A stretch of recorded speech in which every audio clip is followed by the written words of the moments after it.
नीतीश कुमार के साथ ट्रेजेडी ये है कि उनके राजनीतिक मुद्दा उनका जो है वो इंडिया अलायंस के साथ का है।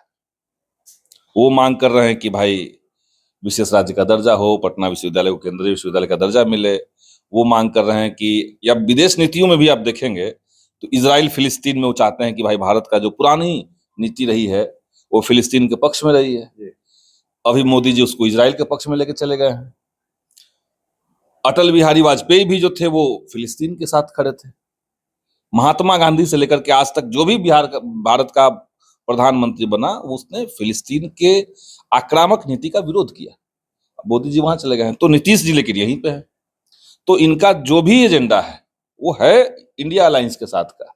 इनको आरक्षण का दायरा बढ़ाना है, मोदी जी को आरक्षण खत्म करना है, लेकिन मजबूरी में नीतीश जी जो है वो फंसे हुए हैं वहां।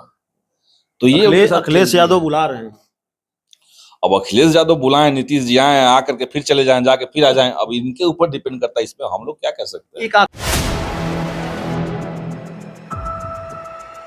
नमस्कार, आप देख रहे हैं 4 PM और मैं हूं अभिषेक मिश्रा। देखिए, बिहार में गिरिराज सिंह की यात्रा के ऐलान से राजनीति की गर्माहट बढ़ी हुई है। सवाल यह है कि गिरिराज सिंह के कंधे पर बंदूक रखकर भारतीय जनता पार्टी अपनी पुरानी पीच पर वापस लौट आई है क्या? सवाल यह है कि भारतीय जनता पार्टी अपने पुराने मुद्दों के सहारे बिहार उपचुनाव में, बिहार विधानसभा चुनाव में अपनी राजनीतिक राह आसान करने की जुगत में लगी है क्या? ये सारे सवाल हैं। असहज जेडीयू भी है और जाहिर है बिहार में जो विपक्षी पार्टियां हैं वो भारतीय जनता पार्टी पर हमलावर हैं। हमारे साथ इस वक्त विपक्ष की मुखर आवाज बिहार में CPI-ML के विधायक हैं सिद्धार्थ सौरव, पालीगंज से विधायक हैं, और हमारे साथ इस वक्त हैं गिरिराज सिंह की यात्रा है और जाहिर तौर पर रिएक्शन आ रहे हैं बिहार में विपक्षी पार्टियों के। लेकिन सवाल यह है कि ये यात्रा गिरिराज सिंह की है, हिंदू स्वाभिमान यात्रा, जरूरत क्यों पड़ी? वाकई इसकी जरूरत है। और सवाल यह है कि बीजेपी गिरिराज सिंह के कंधे पर रखकर अपने पुराने मुद्दों पर वापस लौट रही है। देखिए, हिंदू स्वाभिमान यात्रा के नाम पर असल में जो भाजपा और गिरिराज सिंह करना चाहते हैं वो है समाज को कम्युनलाइज करना चाहते हैं, सांप्रदायिक रंग में रंगना चाहते हैं। और इसमें जो कम पढ़े लिखे गरीब मध्य वर्ग के जो नौजवान रहेंगे उनको झोंका जाएगा, उनके अंदर मुसलमानों के खिलाफ नफरत भड़काया जाएगा। और ये कहीं से कोई सवाल नहीं आ रहा है कि आखिर जब हिंदू स्वाभिमान यात्रा आपको करनी है तो भाजपा के नेता लोग जो हैं उनके बच्चों को क्यों नहीं इसमें आप लगा देते हैं? तो अपने बेटे को आप भेज रहे हैं विदेश में पढ़ने के लिए और यहाँ खुद हिंदू मुसलमान करके जो किसान मजदूर के बाल बच्चे हैं उनको आप लगा देते हैं दंगा करवाने में। यही तो होता है। और इस समय हिंदू स्वाभिमान यात्रा के नाम पर आप क्या करना चाहते हैं? बिहार में बाढ़ की इतनी भीषण समस्या भी है, बाढ़ राहत यात्रा तो आपने नहीं निकाल दिया। जनता से जुड़ा हुआ मसला था वो तो आपने नहीं निकाला। बिहार के युवा जो हैं वो दर दर की ठोकर खा रहे हैं बेरोजगारी के चलते। तो युवा सम्मान यात्रा, युवा स्वाभिमान यात्रा आप निकालते, जिसमें युवाओं का मुद्दा होता कि इनको रोजगार कैसे मिले। आप ही की सरकार ने कहा कि 2 करोड़ नौकरी देंगे हर साल, अब आप पीछे हट गए, तो वो आपने नहीं किया। बिहार के किसानों का सदियों से मामला है कि भाई हमारा खेती में मुनाफा हो। 2006 में नीतीश कुमार जी ने जो बाजार समितियों को भंग किया था उसका पुनर्बहाली हो। तो किसान सम्मान यात्रा या किसान अधिकार यात्रा आपने नहीं निकाला, आप निकाल रहे हैं हिंदू स्वाभिमान यात्रा। क्योंकि आप पूरी राजनीति को जनता के मुद्दों से काट करके हिंदू मुसलमान के फ्रेम में देखना और दिखाना चाहते हैं। जनता का ये मामला नहीं है, जनता ऐसा नहीं चाहती है। मोदी जी ने बड़ा पैकेज दे दिया है, बहुत काम हो गया है, बिहार में डबल इंजन की सरकार खूब काम कर रही है, तब क्यों जरूरत पड़ रही है हिंदू स्वाभिमान यात्रा? हाँ, कोई पैकेज दिया? वो तो एक बार घोषणा हो गई कि हम रोड बनवा देंगे 4 गो। वो तो रोड कब बनेगा पता नहीं। और रोड बना देना कोई पैकेज देना नहीं होता है।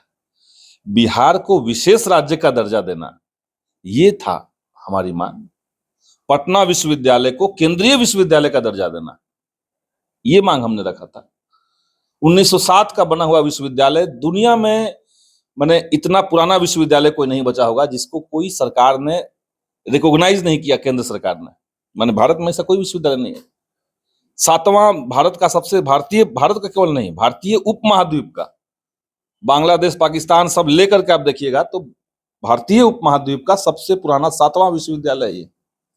यहां से मांग जा रही है कि आप केंद्रीय विश्वविद्यालय में इसको लीजिए, आप नहीं ले रहे हैं। विशेष राज्य का दर्जा दीजिए, आप नहीं दिए। आरक्षण का दायरा कब को बढ़ाया गया था, 9वीं अनुसूची में शामिल करने की मांग थी, आप नहीं कर रहे हैं।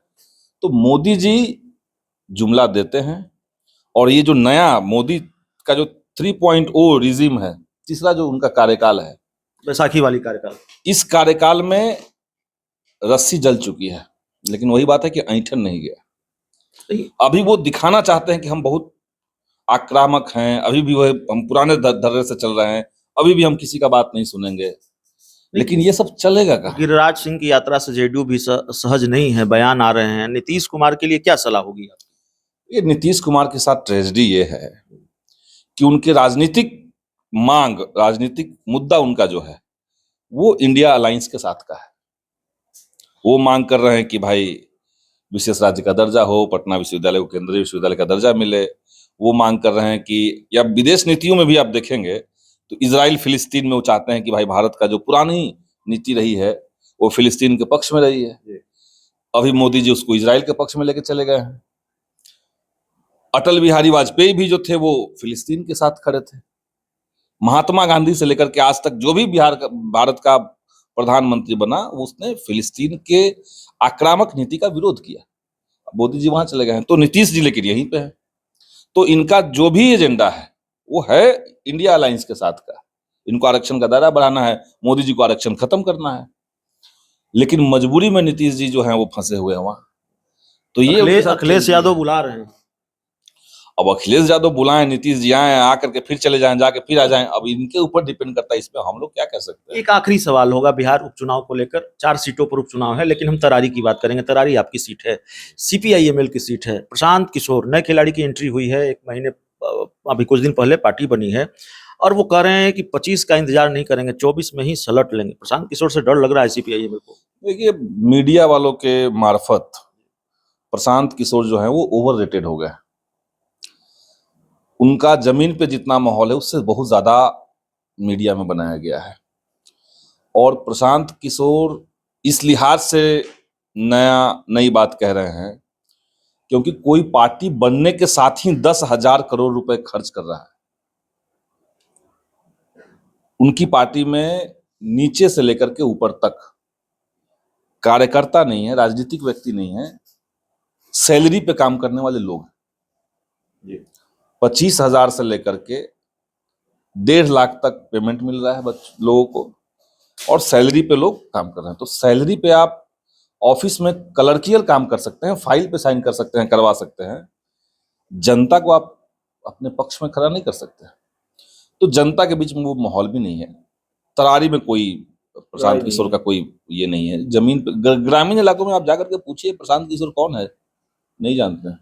चलिए, तो देखिए हमारे साथ सीपीआईएमएल के एमएलए थे संदीप सौरव, और इस पूरी चर्चा में, इस पूरी रिपोर्ट में इतना ही। बहुत बहुत धन्यवाद।